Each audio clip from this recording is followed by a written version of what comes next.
Thank you for joining Talking with EDU Thompson. We know the most effective leadership is almost always one of the main and primary drivers of growth, development, and innovation in schools and districts. Every leader right now is in an uncharted territory as they navigate a new school year filled with ambiguity. In today's episode, we are going to talk with 3 amazing leaders to learn about what they are doing to support leaders in their schools and districts. So let's get started. My first question to you is, how do you define leadership? Well, I can start because I am reading Coaching for Equity by Elena Aguilar. You've all heard about her, and I was super excited when her new book came out. She quotes Brene Brown in the introduction and says, "A leader is anyone who takes responsibility for finding the potential in people and processes." And I really appreciated that because I feel like every leader has in them what they need to lead. It's my job to help them discover it, develop it, and share it. Well, and I would definitely agree with you. I'm a huge fan of both Aguilar and Brene Brown. And I actually gave our principals the book Dare to Lead. And we are focused on doing some work around courageous leadership this year, using that text as a launching point for us. I define leadership as one's ability to improve the capacity of those they serve. And so I see it as my responsibility as a leader to be able to draw out of others the absolute best potential that is already present within them. I think it's important to recognize that the biggest challenge I find that leaders seem to have is the challenge of courage, being able to act with courage. And so figuring out a way to influence their perspective and their thinking and their confidence in themselves so that they then can execute with courage and confidence is what I see as a central role. But I think leadership is about how do you help make others better? How do you help other people reach their maximum potential? I agree with what's been said so far. Those are great definitions. I think over the years, about 20 plus years in education, my definition has changed. I'm an avid reader of leadership books, and as a classroom teacher, those 25 students in front of me, I was their leader. And now we talk about personalized learning where it's not as much top-down teaching, and the students are supposed to have voice and choice, and they're supposed to be leaders within the classroom. And as I think of my leadership career, now I'm an associate superintendent, I really think more along the lines of John Maxwell, and he talks about multiplying leaders. And so I really feel like early in my career, in my 20s, I was trying to get better and maybe get to the next level or the next job. And then as you get older and you get a leadership position, it doesn't really matter at my level now if I'm the best leader or if I win 3 more awards to hang on my wall, a plaque. What matters is that we have teacher leaders and we have principal leaders and assistant principals who become principals, and we have a leadership pipeline. So I don't know if that's a definition, but I do believe in multiplying leaders. And I think that if I multiply 3 principal leaders, they multiply 3 leaders in their school, and then we have leaders in every school across the district. I love what you all said, and especially the fact that you all really hit on different components of leadership and that it's really not a role, so to speak. Like it can be a teacher, it can be a school principal, it can be a district level person, it can be a student. Leader is really, growing that capacity like you all said. So love that. My next question then is, how are you supporting your leaders? How are you multiplying them? I think it's about being very intentional in how we spend time with them. And so in our school district, I've been working with other colleagues in our instruction department to develop a very personalized professional learning pathway plan for our leaders. So Stephen mentioned that with personalized learning, students need voice and choice. I think the same is true with principals. And so trying to find the entry point for opportunity for growth for each of them and what they need and the kind of support they need, and then leaning into that and designing experiences that really support their learning so that they then in turn grow in their leadership capacity and are able to grow others that they serve, I think is really important. So we've really worked around how we can meet their needs based on where they are in their leadership journey. And that looks different for different leaders. You know, a brand new principal and what that person needs is very different from someone who's done it a while and perhaps has many years of experience under their belt. And so being mindful of that, I think, is very important as we work to support them. I think back to the first time an assistant superintendent took me to a conference and said, we're going to co-present at this state conference. And I said, well, no, we're not. I said, I'll cheer for you, but you can present and I'll watch. And she said, no, it's time for you to be a co-presenter. And so after that, you know, the next year I presented on my own. But those are the kinds of things I look back on, people who influence me as a leader, and how can I do that for someone else? So whether it's one teacher or a panel discussion, going to a state conference or a regional conference and presenting and helping people have their first conference presentation ever. And then with our principals, I agree.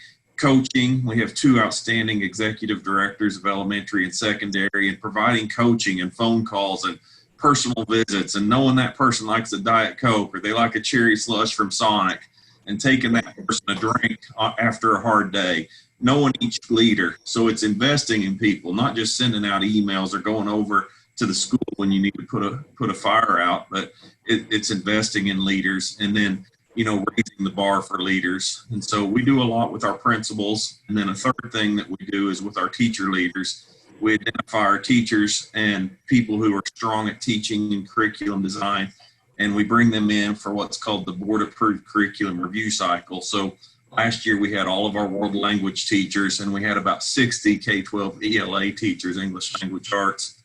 And through their board approved curriculum review cycle, they spend a year analyzing the strengths and weaknesses of the curriculum. So we like to say by the end of the year, we have guaranteed curriculum created by your teachers or by Fayetteville teachers for Fayetteville teachers. And people take a lot of pride in being on these committees. So it's more likely that the curriculum will be implemented if someone says, I had a voice in that. I was on that committee for 8-10 meetings, or I was on the committee for over the course of a year, and we are going to implement this because I spent a lot of time working on it. So we're really proud of that. And during COVID-19 and during school closing, some of these people that have been on these English and math and science task force, they stepped up because we had invested in them. We didn't ask them to do anything extra. They just did it because I think when you breathe into someone, I think you're a leader. It's self-fulfilling prophecy. They start acting like a leader when they feel like one and when you treat them like one. And I just think back to all the people who at different points in my career did that for me. And so it's very rewarding when you see someone step up and realize I am a leader and I can do more for the district. Yes, I still have my kids in my classroom, but I can support teachers with my technology skills or with my experience, 25 years of teaching science. I couldn't agree more, Stephen. I think that, and Latoya, personalizing the support is probably the most critical way that I support leaders. I work with a team of 7 across the state of Minnesota, and we have 7 leadership practices that we focus on, but we don't go in there with a plan. We actually go in to learn more about the leader, get to know them, like you said, know what their strengths are and what their struggles are, what's the thing that's keeping them up at night. And then from that, they're the ones that reach out to us and say, you know, I'd like to know what I can get from you. And then we work through a plan, personalized, just like you said, where they can focus on their passions, on something that's really important to them, their own action research, their own inquiry to develop what's important to them and what will move their teachers. And I think about how you said a new principal or a novice principal might have a different need than an experienced veteran one. And it's exciting to me when a 17-year principal will say, this was renewing, this was, you know, refreshing, and that kind of thing tells me that the personalization and the knowing them is so critical to helping them move forward in their practice. I can talk a little bit about we call them the channels of support. We have, of course, the large professional development. And by the way, Stephen, when I was a principal, it was a benchmark of my own when teachers would present at sectionals and things, because then I'd know, okay, now we're getting it. The second way that we support is networks, setting up regional networks where they can talk and learn from each other. We're finding that that's the greatest thing that's appreciated, is just give us space and time together. And even connecting people that may not otherwise have known each other to say, you know what, somebody else is working on that in St. Cloud. I'm going to get that contact information to you. That's been really wonderful. And then the third way is the individual coaching, the one-on-one thought partner, regular meetings and having a plan of action, a theory of action, and then evidence of success kind of. Those are the ways that we support leaders in Minnesota. You know, Ann, I really like what you said about having a network of leaders. So when I was at the South Carolina Department of Education as the Director of School Transformation, I worked to establish what we called a community of practice for principals who participated in our program.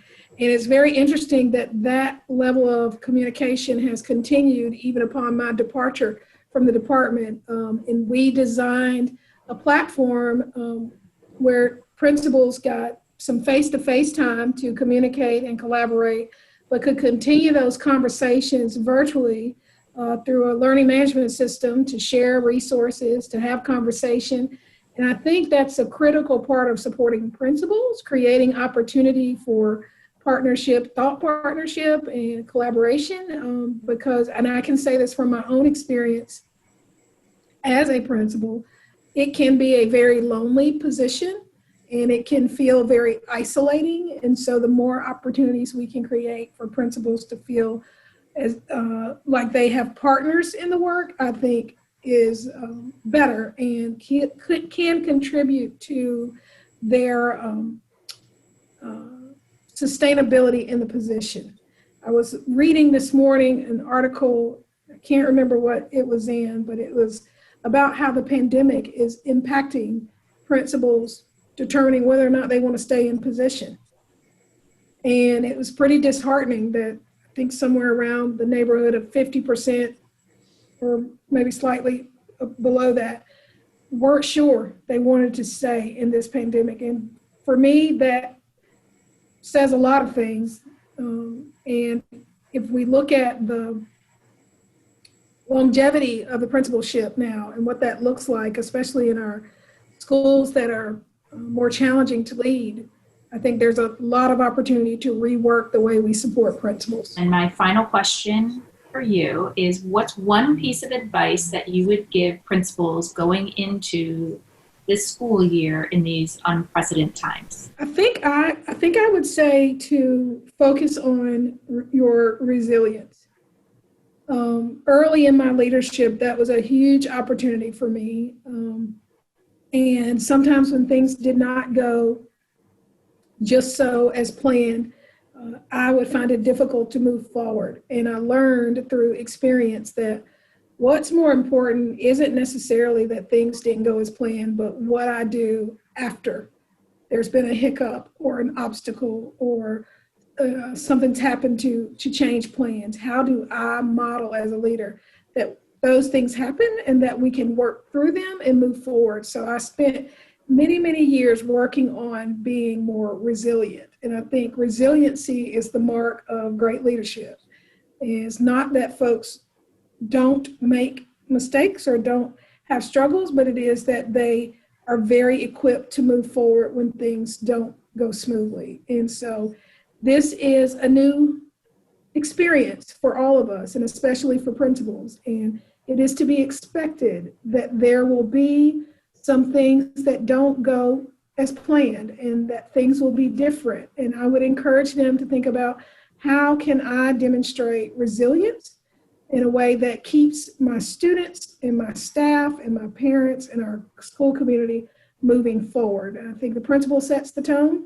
And if they're able to demonstrate that and model that in their leadership, it will serve everyone very well. I'm going to tap into what you just said about modeling, because that's something I think leaders are really charged with, is be a good role model. And I think I saw something on LinkedIn recently that was the 3 most important school supplies for the coming year: patience, flexibility, and grace. And I thought, that's so important. So I've been, of course, telling my teaching children that patience, flexibility, and grace. And I find myself and hear myself talking to every leader, every phone call I've had this week, they're sharing challenges and crises and things that are changing quickly, and they're having to pivot. And it's like reminding ourselves, give yourself grace, give yourself patience. This will be okay. Keep courage. I really want to go back to what Latoya said about courage. I agree with you, Latoya, that's the most critical skill for leaders now more than ever, to deal with the racial unrest, to deal with some of the hard equity decisions that need to be made and courageously carried out. I think it takes patience, flexibility, and grace to do that persistently, perseverantly. That's excellent advice from both these leaders. I say adaptability, and people may laugh and say, we've been adaptable since March, give me a break.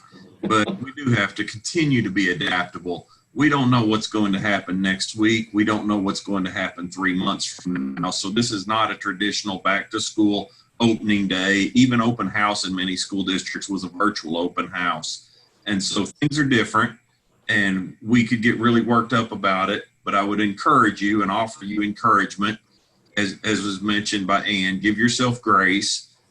Take a break, take a breath, write in a journal, reflect, take a pause at least once daily, if not once a week, and take a pause and then be adaptable. And then finally, I would offer up a book.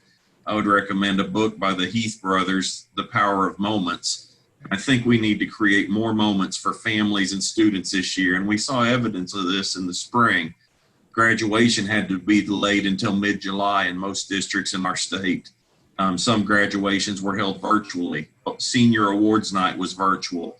Prom never happened in some districts. So if you can't have an event that's a traditional school event, and that's for seniors or that's for kindergartners, how can you create a moment? And just this week, on opening day of school, we were not allowed to let our parents walk down the hallway to kindergarten. It's almost a moment that parents wait for, the kindergarten or the first child going to kindergarten. So a school that I went to on opening day rolled out the red carpet all the way out to the sidewalk. They rolled it all the way to the classrooms. They had a bubble machine. They had music playing. They had the mascot out there. And then the kids socially distanced about 6 to 8 feet apart. And it didn't seem awkward when they had to walk 6 to 8 feet apart, because from the very first day they ever walked into kindergarten, they were 6 to 8 feet apart, but they were treated like royalty, and all their parents stood and they cried and they cheered and they took their pictures, and it was different, but that principal and that staff created a moment. So how can you create a moment? We're going to suffer a lot of loss, and we're going to feel like things are taken away from this year's kindergarten class or this year's senior class. But if you create more moments like the Heath brothers describe how you can do, then it'll be a different moment, but it'll still be a powerful moment that family will never forget their child's first day of kindergarten. My 3 takeaways from this talk are: 1, everyone is a leader, and those who support leaders are the ones that are invested in building others' capacity. 2, leaders, no matter what their position is, needs personalized coaching and support, as everyone is at a different point in their journey. And 3, as leaders, we need to model how to have patience and be adaptable to different situations. Thank you for joining Talking with EDU Thompson. We look forward to seeing you next time.